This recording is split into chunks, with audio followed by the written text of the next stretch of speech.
Welcome everyone.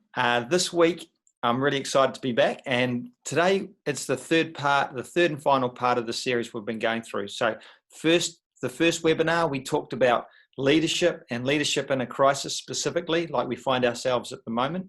The second webinar we talked about ideas and how they can capture people's attention and bring them to your company, make you stand out from your competitors.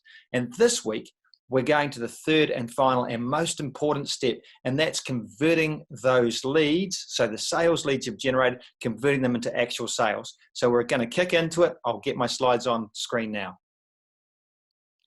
So today we're talking about fueling your business, powering up your sales. So how can you convert those leads into actual sales and dollars into your bank account? So just to go through what we're discussing today, right, we've got planning for sales success. The more you plan, the more likely you're going to sell. So we're going to talk about sales planning. Then we're going to talk about converting leads into sales. Obviously, it's great to capture the leads, but you've got to complete the sale, get the customer buying. And finally, in the third section, we've got 17 quick wins. Hopefully, you can take one or two of these and apply them to your business today. So let's kick into it. Right, this is your sales funnel. Last week, we concentrated on the top part, attracting customers, generating leads through ideas and marketing. Now we're into the business end, literally. We're trying to convert those customers and leads into sales. So let's go. So the most important thing you've got to do, as we discussed last week, is widen your sales funnel. The more leads that come in, the more customers are aware of your business and offers, the more sales flow out of the bottom of the funnel. So very important that we focus on widening our sales funnel. Right, planning for sales success. I've got 6 points. Make your sales plan, prepare for success, know the size of the prize, who's in the market, generate leads, and measure performance. So make a sales plan. One of my favorite statements, and I've said it from the very start of this webinar series, confidence comes from preparation. So prepare a sales plan. It doesn't have to be big.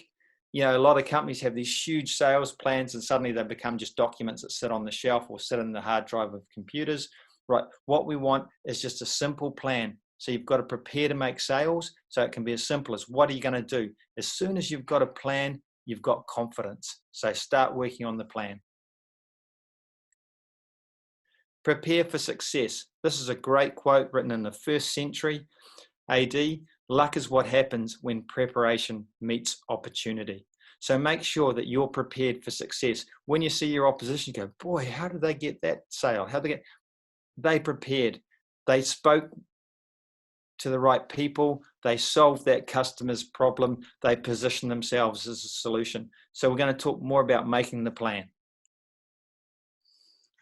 First of all, you've got to know the size of the prize. Know your numbers. So it's really important. You know, how big is that market opportunity? Sometimes I see companies and they have sales numbers and plans, and when you analyze them, they just don't add up. There's not enough customers spending enough money to hit their targets. Or in reverse, it can be that their targets are so small, they're leaving money on the table.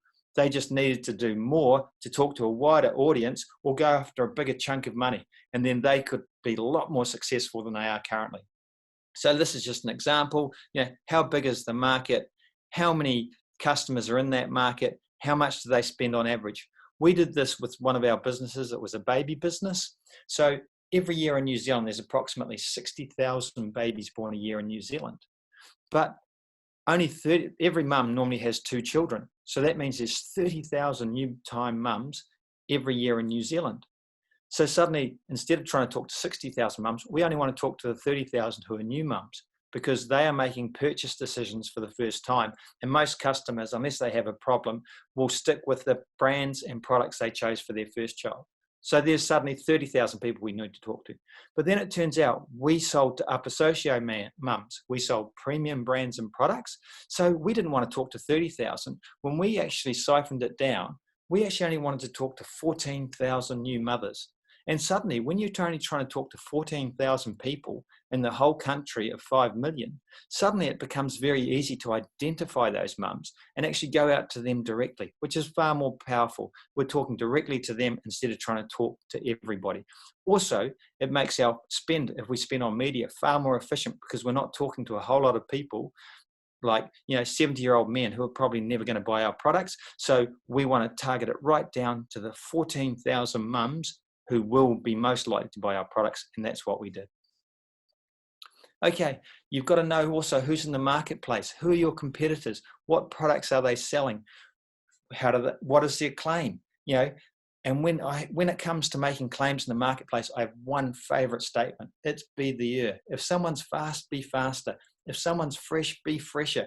Always reposition your opposition. But first of all, you've got to know who's out there, what's their selling proposition. Is it price? Is it quality? Is it safety? And then you've got to know what you're going to stand for. So look back at the previous webinar that talked about knowing how to stand out from the crowd, have an ownable position. Generate leads. Okay, you can't drive sales if you've got no customers. So you've got to generate leads. And as the sign says, they've got to be quality leads. It's not about the number of people necessarily. It's about the quality of those people. We would do a lot of stuff with car companies with our baby business. We knew that every new parent, 30% were probably going to buy a new car. And that was based around safety. So, that's the message you want to tell to a person who's having their first child. And I had this beautiful old Merc. I had to get rid of it. It didn't even need seat belts in the back seat because it was so old. It was considered a classic. Of course, my wife quite rightfully said, you're not putting our child in that car. So we bought a new car based around safety. We also knew that when people have their third child, 70% of people buy a new car. So, but that's all based around size. If you've got 3 children in car seats, you need to upsize. So you're buying a 7-seater or you're buying an SUV. So we would work with car companies and go out to our audience and say, are you interested in buying a new car? We've got an exclusive offer for you. That might only lead to 5 or 10 sales every quarter, or 5 leads for that car company every quarter. But that's far more powerful and pre-qualified leads versus saying, hey, here's a database of people who wanted to win a car. Here's 50,000 people. The car company can't do much with that. They'd much rather have lesser but very qualified leads. So generate quality leads. And my final point in this section, measure performance. If it's measured, it's mattered. You've got to keep your sales team accountable. They've got to know what's expected of them, set their KPIs, and then you've got to measure and feedback. I love a traffic light system. It's very simple. You can have five little KPIs for each team member. And if they're getting 3 red dots, i.e., it's a simple system. Green is good, greens go. Amber, you're on target. Red, you're below target. If you get 3 red dots in a row, I probably don't even need to tell you that we're about to have a serious conversation. So a little traffic light system, but it's really important you measure it. Have your KPIs, keep people accountable. So now we're going to talk about converting leads into sales. I'm going to talk about inbound leads first, and then I'm going to talk about outbound leads. It's very important you have both, and I'll explain the differentiation as we go through. So let's kick into inbound leads. Inbound leads are when you attract potential customers to your company. So your main way to do this is through good content that Google finds. So you've got to answer questions that people are answering with logical and clear answers that Google will love. So if someone's doing a search as simple as what is the best cafe in Queenstown, you need to have content that says the best cafe in Queenstown is. Okay? 5 top cafes in Queenstown. So it's all about the content. So you're attracting people into your company, into your website. So what are the 6 points I want to make about inbound leads? You need to dress up your storefront. The sales process has already started. Customers prefer to help themselves. Make sales in your sleep. Understand your ROI and make it easy for me to say yes. Okay, dress up your storefront. When I arrive at your website, I have about 3 seconds before I leave again. So you need to tell me I've come to the right place. Same as when you walk in a store. You come in, you've got these questions, you want some answers. There's nothing more refreshing than a service person. great customer service, comes up and says, oh, can I help you? And go, I'm looking for this and that, and maybe something that does this. And they go, you've come to the right place. I've got a solution for you. So you need to dress up your storefront. You need to tell me front and center what you do. And yes, we are the best cafe in Queenstown. Okay, number 2, the sales process has already started. This is a great quote. Business to business customers are 53% through the sales process before they even contact you. 53%. So if you haven't given them the information that they want, then they've already gone before you even knew they were a potential customer. So the sales process has already started. They're well over halfway by the time they arrive. So make it easy to convert.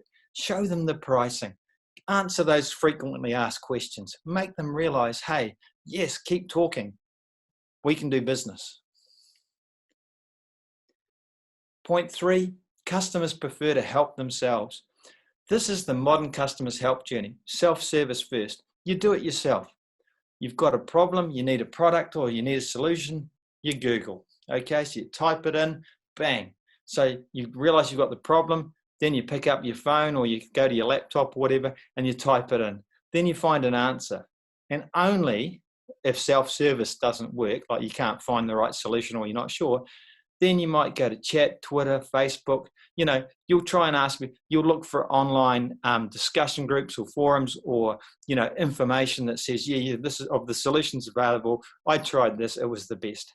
Finally, if you really can't find the solution you're after, then you'll talk to a human. You'll pick up the phone, you'll send an online inquiry.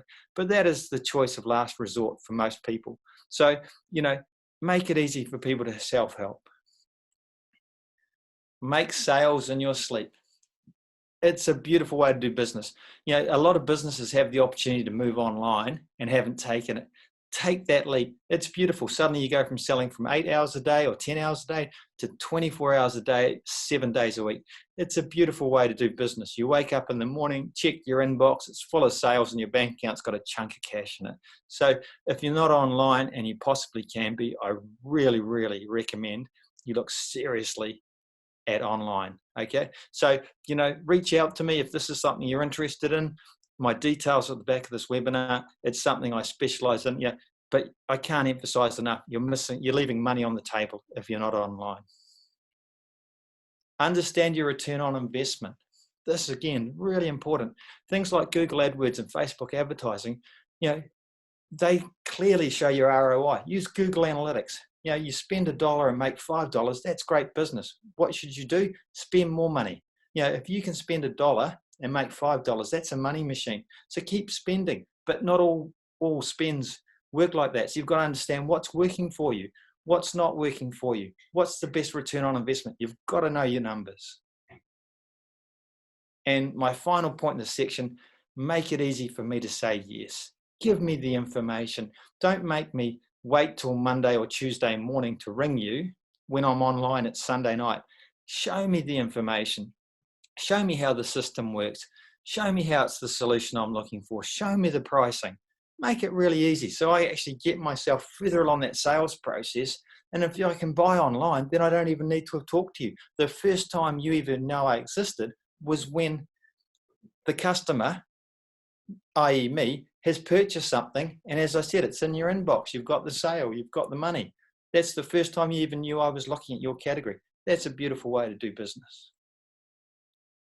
Okay, my next section, converting leads into sales. So now we're going to talk about outbound leads. And this is where you broadcast, reach out to potential customers. Some people consider this old-fashioned.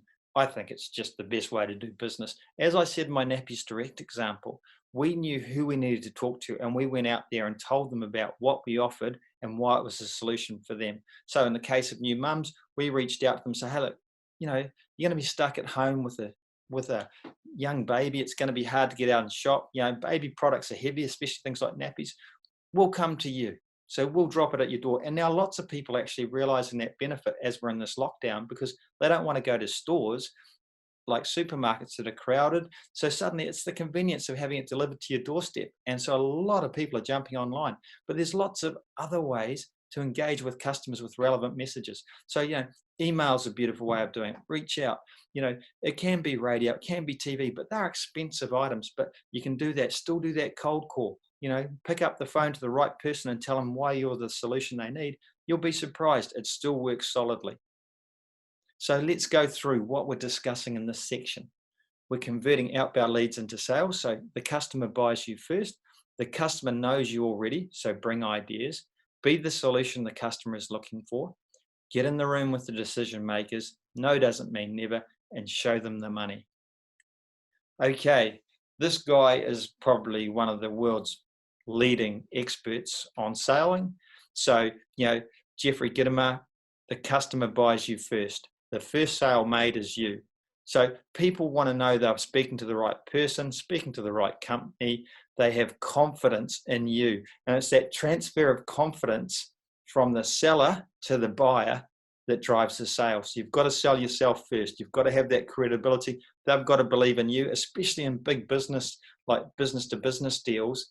They've got to have the confidence that you're with them, you understand their problems, and you're the right person for the job. Okay, the customer knows you already, so bring ideas. If you're coming to present, the customer, especially if it's a big business to business deal, they'll have done their research. They'll have Googled you. They'll have found out who you are, what you offer. They'll have read about your company. So don't just turn up and present the sales deck. They've already seen it. Come with ideas. Come with questions. So, hey, just go, look, I've been looking at your business and I've been thinking about it. I think I've got an opportunity for you. I can see how our software will apply to your business and help you drive sales. Solve me, think about me, solve my problems. And this leads into be the solution the customer is looking for. Sales solutions are easy once you identify the prospect's problems, concerns, and needs with questions. And I'll elaborate on that. Ask leading questions. I'm always amazed. So many salespeople still ask yes/no questions. You walk onto a car lot, onto a car yard, and the guy comes up or the woman comes up to you and says, "Are you buying a new car?" It's like, no, of course I am. I'm walking around a car yard. Ask a more leading question that gets emotional, gets me thinking, and makes me engage. How would you feel driving that new Audi convertible? Suddenly I'm thinking, oh yeah, I'm picturing it in my mind. I'm seeing the benefits of that product in my life. And I can't just answer yes or no. I've actually got to say, oh yeah, no, that'd be pretty great actually. It feels good, So you're bringing out emotion. You're understanding what's going to drive me. One of my favorite influencers in the world, this guy's a real revolutionary. Bishop T.D. Jakes.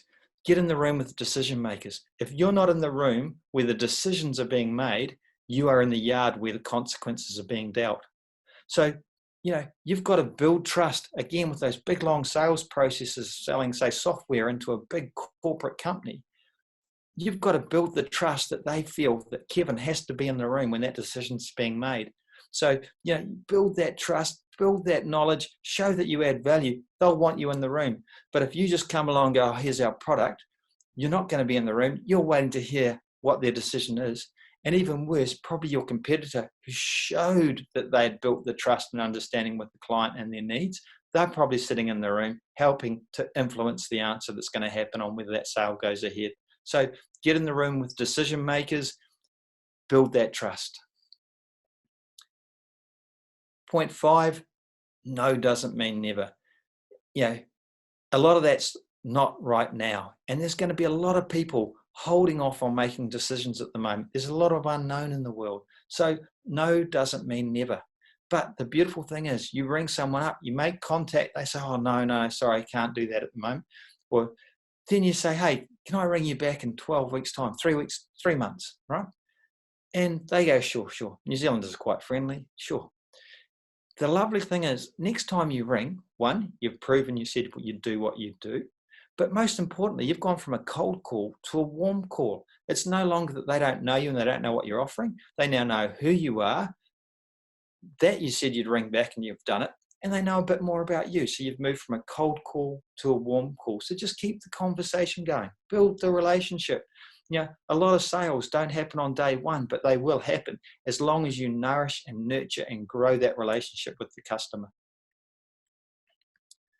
And my favorite point, show them the money.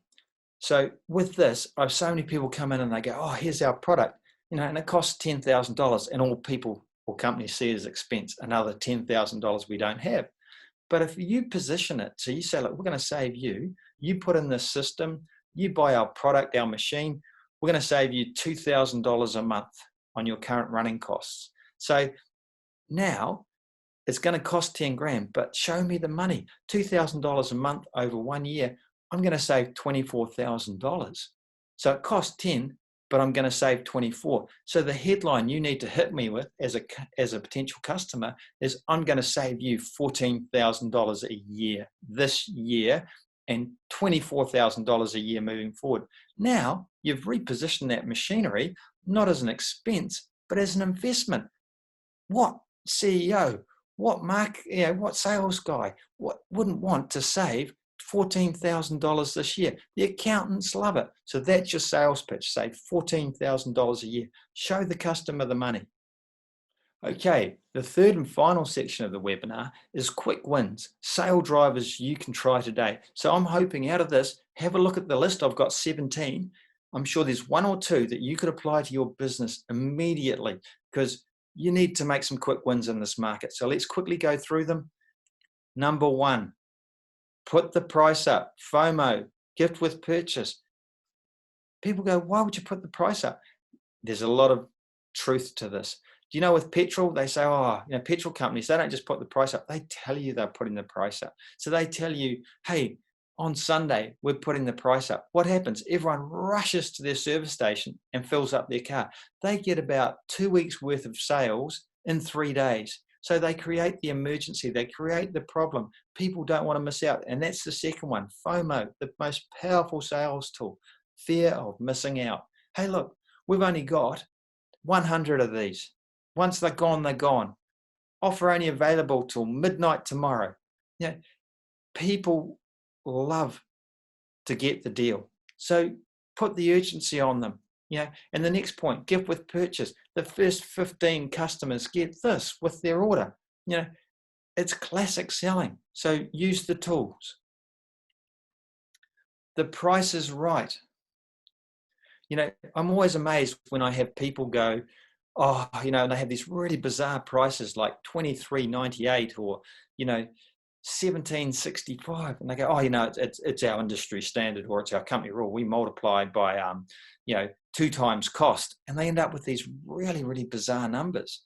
$17.64 means nothing to the customer. Put the price up to $19.99, and you'll probably sell more. And I'm going to talk about that next. But I only have one rule for selling, and that's if the customer complains and still buys, your price is perfect.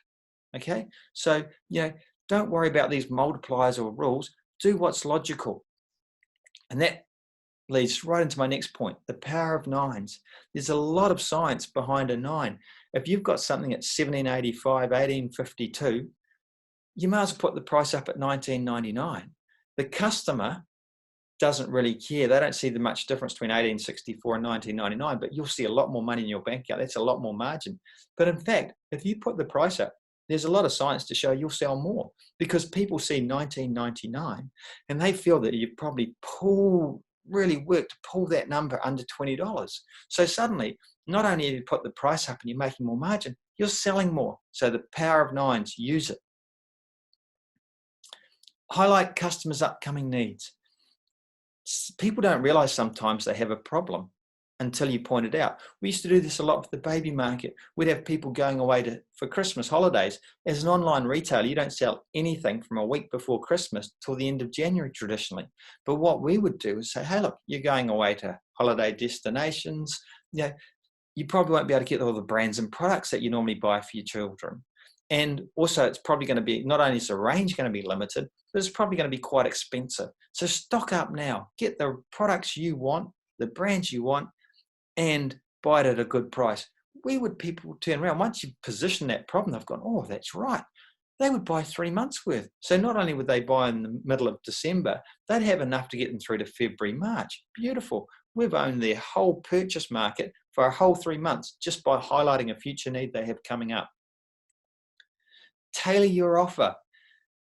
So many people go in there and it's all about features and benefits, and they have their repertoire and they rattle them off. If you're selling me something like a car, I might be interested because it's really powerful. It goes fast. Another person might be interested because it comes with a sunroof, a great sound system. Another person might be interested because it's safest. It's the safest car. Same car, different attributes. So tailor your offer to suit the buyer. Listen to what they're looking for and go, yeah, our car does that. It's super safe. It's got a 5-star rating. Pre-sell. Make money now. Now, you can actually sell before you can dispatch. In the COVID-19 situation, a lot of people can't actually open their stores, maybe to level 3, maybe to level 2, but it doesn't mean you can't entice the customer to buy now. There's a beautiful thing happening where you can pay it forward and buy coffees from your local cafe before they could open. How lovely. So you're paying it forward.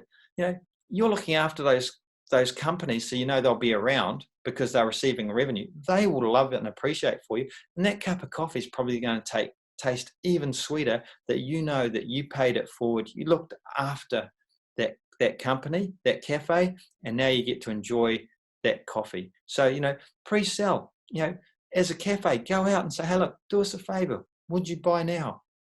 We'll make sure you're treated like a VIP when you walk in the door, when you're allowed to. Make your product scalable.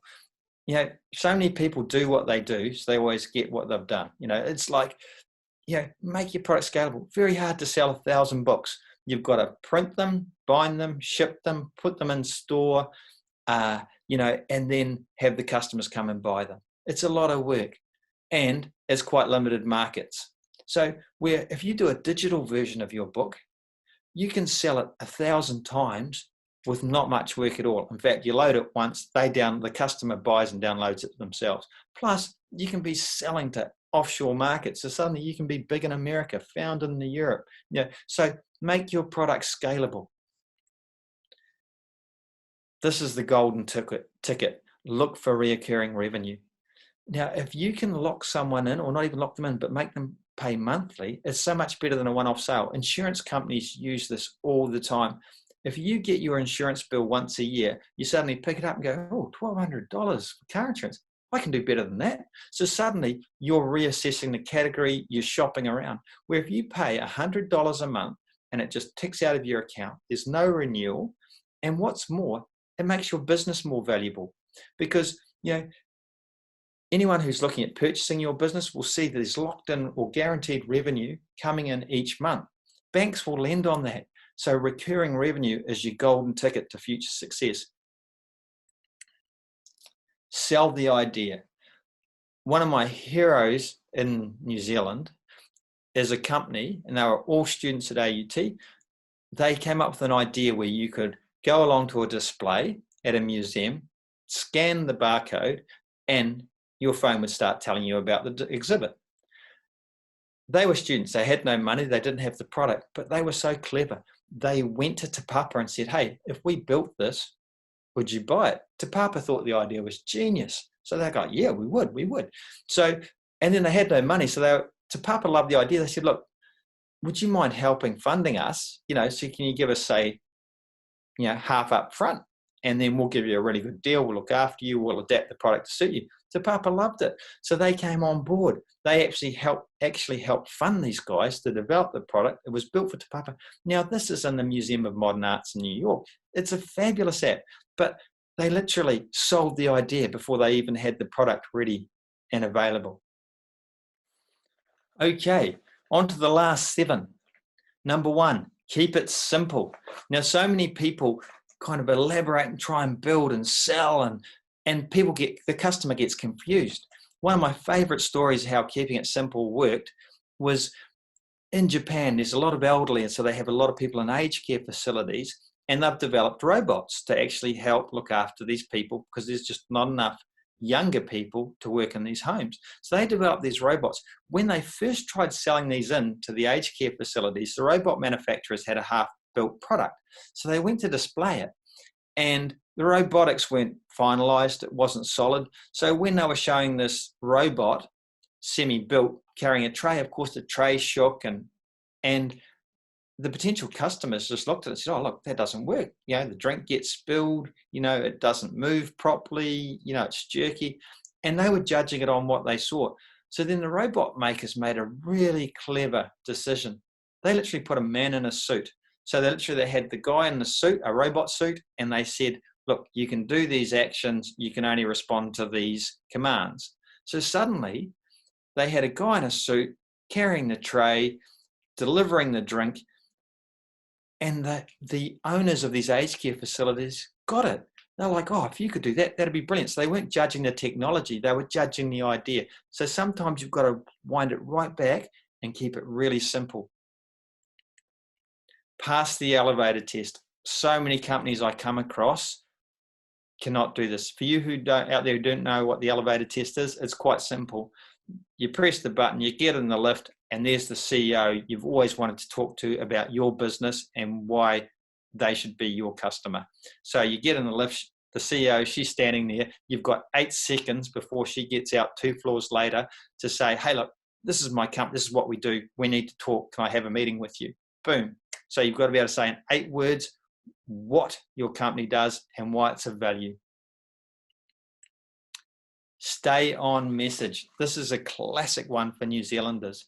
I'm working a lot in the agri-tech space, which I absolutely love. It's a great, great category and an area that New Zealand has so much potential in. But one thing that's really interesting is that 2 tiny countries, one being Holland and one being Israel, actually get 10 times the agri-tech investment New Zealand receives. And you think, how can that be? In the case of Holland, it's actually physically underwater and it's a tiny little space. So how can they get 10 times the investment? But they stay on message. So one thing that Trade Enterprise New Zealand do is they train New Zealanders how to go offshore. So if you go overseas, right, and every year there's big trade tours to America, and now probably some of these will take place online, but you would go over there and you'd meet with venture capitalists. So these are wealthy companies that want to invest in agri-tech. So they're at these conferences for the week, and you have a chance to interact with them, travel with them, do tours with them. And then New Zealand is a classic. The venture capitalist is obviously keen to get to know you, understand what you do. And New Zealanders so often like, oh, we're doing this, we're doing that. And the venture capitalist is like, great. Tomorrow, because we told the guy that yesterday, we tell him something more. Oh, we're thinking about Australia. And then you see him on the 3rd or 4th day. And it's like, oh, yeah, we've got an opportunity probably in something like this too. And you start speaking. And before you know it, the venture capitalist isn't quite sure what you do. The Dutch and the Israelis are so clear and stay on message. They're like, from day one, we're the world's best at this. We're the world's best. You meet them on day 2, we're the world's best at this. Meet them on day 3, we're the world's best at this. They repeat the message. By the end of the week, the venture capitalist knows exactly what they do. With you, you chat to them and going, oh, look, I'm not sure about that guy because he said he was doing this, and then he said he was looking at Australia, and then he was thinking about developing something else. Guy doesn't know what he's doing. So stay on message. Understand what business you are in. It's quite interesting. A lot of companies don't realize they're sitting on real assets, and it's not exactly what they do. The greatest example of this is Ray Kroc, the founder of McDonald's. In the 1960s, he was at an MBA class at Harvard, which was a very prestigious and unique thing to be doing back in the 60s. And he stood up on the podium and said, what business am I in? And a lot of the crowd sniggered. And he goes, no, I'm serious. What business am I in? And then someone piped up and said, hey, you sell hamburgers? And he goes, no, I'm in real estate. I just found permanent tenants for my buildings. Okay. So suddenly his whole business was real estate. It wasn't really selling hamburgers. And we had the same scenario. We had multiple online retail companies. So we had a supermarket. We had a baby store. We had a toy store. We had an online pharmacy. So with these businesses, yes, we were in retail and we sold product, but our real business was media. We would do influencer campaigns. We'd do sampling. We'd broadcast to our audience of 40,000 new and expecting mothers. And we would charge for that service. And so while it might look that we were a retailer, our actual real income and revenue came from media, because retail is a hard business. We were taking on Countdown and The Warehouse. They were our 2 biggest competitors. they operate on thin margins. So we were operating on very thin margins. We couldn't survive just being a retailer, but with media, we send an email to our database and then we include information about your business or service that also wanted to talk to that audience. All that money was at 99% revenue. So we might have charged you $4,500 to talk to our audience, but it was $4,500 of profit. So understand what business you're really in. You'd be quite surprised what assets are sitting in your company that you're not utilizing. Focus on loyal customers. I can't emphasize this enough. I get so horrified that so many customers companies try and compete for customers on price. It's a race to the bottom. Only one can be the cheapest, and those 30-40% of customers, that only buy on price are never loyal. As soon as someone's cheaper, they're gone. So we made a conscious decision. We thought, what's our benchmark? Will it make the boat go faster, like Team New Zealand kind of benchmark? And we came up with it, and it was, will it create more loyal customers? And suddenly we moved away from so much price offers. You have to do them once in a while, but to gift with purchase, things that create loyalty. Buy 10, get the 11th free, like the classic coffee card. So focus on building loyalty with customers. Give them more reasons to prefer shopping with you. If they ring up and you talk on the phone and they see you as a friend, that countdown's $2 cheaper this week is irrelevant because they always buy from Pia. She's their friend. Ask for the referral. New Zealanders love to help, and I can't emphasize this enough. If you don't ask, you don't get. It's amazing. We would send emails out to our database and we'd say, look, please forward this offer onto your friends and family so that they too can get it. It wasn't that they didn't want to let their friends and family, they just didn't think about it. But it's amazing. Once you ask them to do it, New Zealanders love to help, so they refer it on. And the thing is, this is the easiest sale you'll ever make. You can tell your company's brilliant, but if someone they know and trust tells them that your company is brilliant, they are 10 times more likely to spend money with you. So it's the easiest sale is the referral. So ask for the referral. Look for your pivot. In this market, everyone's got a pivot. Okay, so we've seen people that used to supply the restaurant industry, now becoming direct to home supermarket chains or suppliers. So they drive, using their trucks instead of delivered to supermarkets, they're delivering to your house. That's a great pivot. But there's so many opportunities for businesses to pivot out there. But to really look for a good pivot, you've got to know the customer problem. So, some questions I've been asking that are really interesting, like what does the conference look like now? Before, everyone went to these massive conference centers. You can't do that now. So how's that conference going to work? How are trade shows going to work? Some simple problems like, people that haven't been able to celebrate or won't be able to celebrate their kids' birthday parties with other kids because they're still in their bubble. Who's going to solve that problem and go, hey, look, this is how you celebrate birthday parties moving forward. So think of the problem, solve the problem, and then you've got your pivot. And my last one, help people reassess their options. Like as a small and medium business in this market, you've actually got some really, really interesting opportunities. And I think a real big opportunity is that people are going to reassess their options. So I'll explain that in more detail. Like with the baby market again, people, when they buy toothpaste, they buy their brand, they keep buying it. So if they've always been a Colgate family, they keep buying Colgate. When their child turns 6 months old, they suddenly need to buy milk teeth toothpaste. So they reassess the category. So, what am I going to buy for my child? So suddenly they go, I might try that McLean's milk teeth product. So suddenly they're reassessing the category and they might move to McLean's for their whole family. And it happens quite a lot. And suddenly you've got that customer for maybe the next 40 years. But that was the one opportunity you had them to brand switch. At the moment, lots of people are reassessing this expenditure. They can't go on holidays overseas. They probably want to reduce the amount their family's spending. So it's a perfect time. They might be spending less, but they could spend more with you. You've just got to help them reassess. So I think it's a really exciting time for businesses. Okay, so that covers all the points. Let's just have a quick summary. So we said you've got to plan for your sales success. So make your sales plan, prepare for success, know the size of the prize, who's in the market, generate leads, and measure performance. Converting inbound leads into sales. This is people that you attract to you. Dress up your storefront. You've only got 3 seconds to attract my attention or I'm gone. The sales process has already started. Customers prefer to help themselves. Make sales in your sleep. Understand return on investment and make it easy for me to say yes. Give me all the information. Converting outbound leads into sales. Remember, the customer buys you first. The customer knows you already, so bring ideas, not just your sales deck. Be the solution the customer is looking for. Get in the room with the decision makers. Build that trust. They've got to want you in the room because they know you add value to the discussion.